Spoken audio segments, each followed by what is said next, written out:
10వ సంవత్సరంలోకి అడుగు పెడుతున్న సందర్భంగా ఆ కుటుంబ సభ్యులందరికీ కూడా హృదయపూర్వక శుభాకాంక్షలు తెలియజేసుకుంటున్నాను.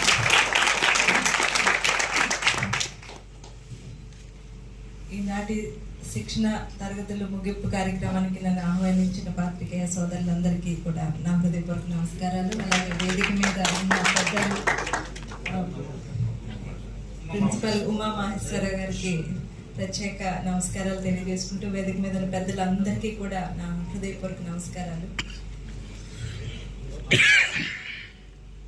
ఈనాటి శిక్షణ కార్యక్రమానికి తెలంగాణ, ఆంధ్ర నుంచి వచ్చిన పాత్రికేయ సోదరులందరికీ కూడా, జర్నలిస్ట్ అందరికీ కూడా నా హృదయపూర్వక నమస్కారాలు.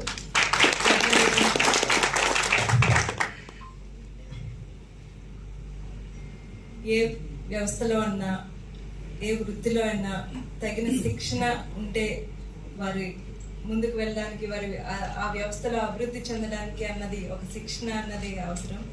అది ఈరోజు ఈ 3 రోజులు మీరు ఈ కార్యక్రమంలో చక్కగా పూర్తి చేసుకుని, ఇందులో కొత్తగా జర్నలిస్ట్ వస్తున్న వాళ్ళు కూడా ఉండి ఉండొచ్చు, లేదంటే ఎప్పటి నుంచో చేస్తున్న వాళ్ళు కూడా ఉండి ఉండొచ్చు.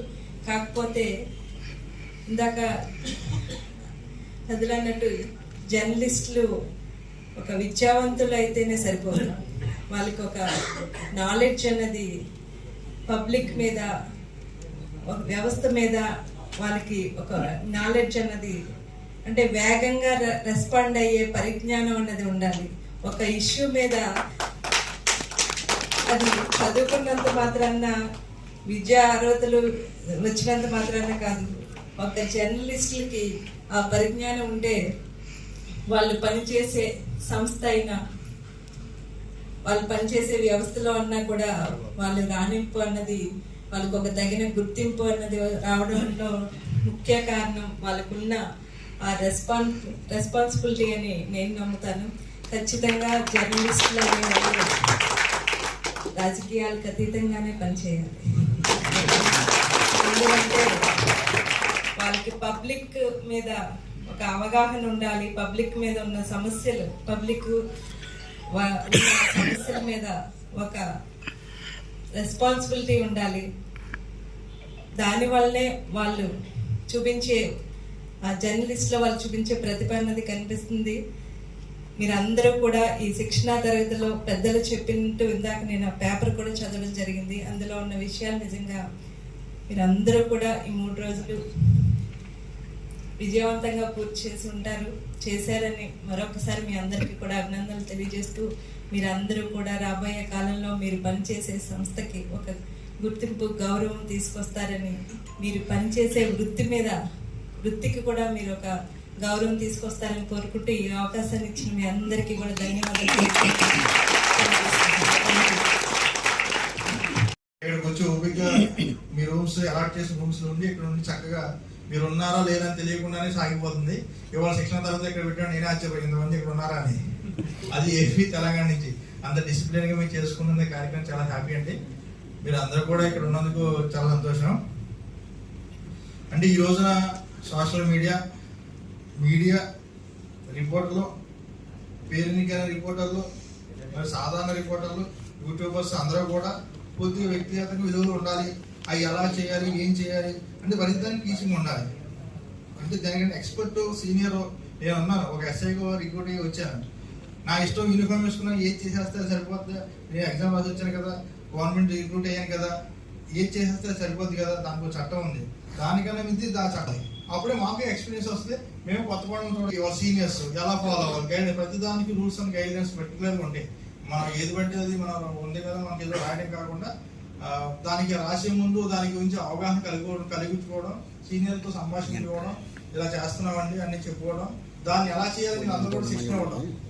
ఈ మధ్యకాలం ఎక్కడ చూడట్లేదు, నాకు తెలియదు, జరుగుద్దామో తెలియదు కానీ ఈ మధ్యకాలం అడిగారండి. మా కత్తి కూడా బాగా యాక్టివ్గా ఉంటారు సార్ శంకవరం అనడానికి. ఇందులోకి వచ్చాక చాలా తక్కువ శాలరీస్ ఉంటాయి. అలాగని ఏం తక్కువ చేయకుండా, ఏదో తొందరపడకుండా జాగ్రత్తగా మీ ఓపిక ఏదో చూస్తే దాంట్లో చూస్తే చాలాసేపు ఉండాలి. అవును, తక్కువ శాలరీ చెప్పకూడదు కానీ చాలా తక్కువ శాలరీ, కానీ అలాగే ఆ కష్టాలను దిగమింగుకుంటూ రిపోర్టింగ్ చేస్తూ ఉంటారు. ఎప్పుడైనా మేము అంటే మా అన్ని టెన్షన్ కానీ మాది కానీ ఎమర్జెన్సీ సర్వీస్ కాబట్టి 24/7 దట్ మా మీద సంఘటన జరిగినప్పుడు పైనుంచి కొద్దిగా ఒత్తిడి అది ఉంటుంది. ఆ టైంలో ఫోన్ చేసిన వెంటనే మేము ఎత్తలేని చెప్పలేము, ఎందుకంటే ఆ టైంలో మేమే ఆ సేకరణ చేసుకోవాల్సి వస్తూ ఉంటాం. డీటెయిల్స్ మాకే తెలియదు. ఒక డెడ్ బాడీ ఉంటుంది, ఎలా ఉంది, ఎలా చనిపోయింది, ఎప్పుడు చనిపోయింది ఏంటో మాకే తెలియదు. మీకు మళ్ళీ ఫోన్ వస్తే మేమే వెళ్తాం. అంటే కొంతమంది మిత్రులు వెంటనే ఇప్పుడు ఫోన్ చేస్తారు, ఏం జరిగింది అంటే తెలియక ఏం చెప్పేసినా అదే వెళ్ళిపోతుంది. ఒకసారి న్యూస్ బయట చెప్పింది అదే వాస్తవం. ఫస్ట్ చెప్పింది ఎఫ్ఐఆర్ కాపీలో మేము కూడా అంటే కంప్లైంట్ కాపీ చాలా జాగ్రత్తగా తీసుకుంటాం, ఎందుకంటే వన్స్ కంప్లైంట్ కాపీలో ఏదైతే తెలియదో ఫైల్ వరకు అదే వెళ్తూ ఉంటుంది. మార్చడం బ్రెయిన్ అప్లై చేయం, మేము కూడా సరే అది చెప్పండి దాన్ని ఫాలో అయిపోతాం అనిపిస్తుంది. కొత్తగా మేము యాడ్ చేయి మార్చాం, మళ్ళీ మార్చి కానీ మీరు ఎలా మార్చారంట నా ఉద్దేశంతో మ్యాగజైన్ ఎప్పుడైనా చూడండి, ఫస్ట్ ఇచ్చిన రిపోర్ట్ చివరి వరకు అదే కొనసాగింది. ఇన్వెస్టిగేషన్ గైడెన్స్ లైన్స్ కూడా అలాగే వెళ్ళిపోతాయి. ఇక డిబేట్ మ్యాక్సిమం ఎవరు అది రిపోర్టింగ్ లో కూడా ఫస్ట్ వచ్చిన మెటీరియల్ అదే నమ్మేస్తారు. తర్వాత వచ్చేసి ఎవరు మీకు వాళ్ళు ఎక్కడైందంటే చిన్నపిల్లలు రిమోట్ పట్టుకుని ఎలా అయితే మార్చేస్తారో అలా యూజ్ ఇలా చదువు ఎలా ఉంటాయంటే దానికి కూడా ఆ స్క్రీన్ కూడా చాలా స్పీడ్గా జరిగే స్క్రీన్, ఐఫోన్ స్క్రీన్ ఇవన్నీ కూడా చాలా స్పీడ్గా ఇలా టచ్ పోకుండా ఇలా అంటే పైకి స్టేజ్ వచ్చింది. అలాగే ఒకసారి న్యూస్ చదివేశారు, ఆ న్యూస్ ఒకసారి చదివేశారనుకోండి, మళ్ళీ దానిపైన మన ఎక్స్ప్లెనేషన్ ఎవరు చదవరు.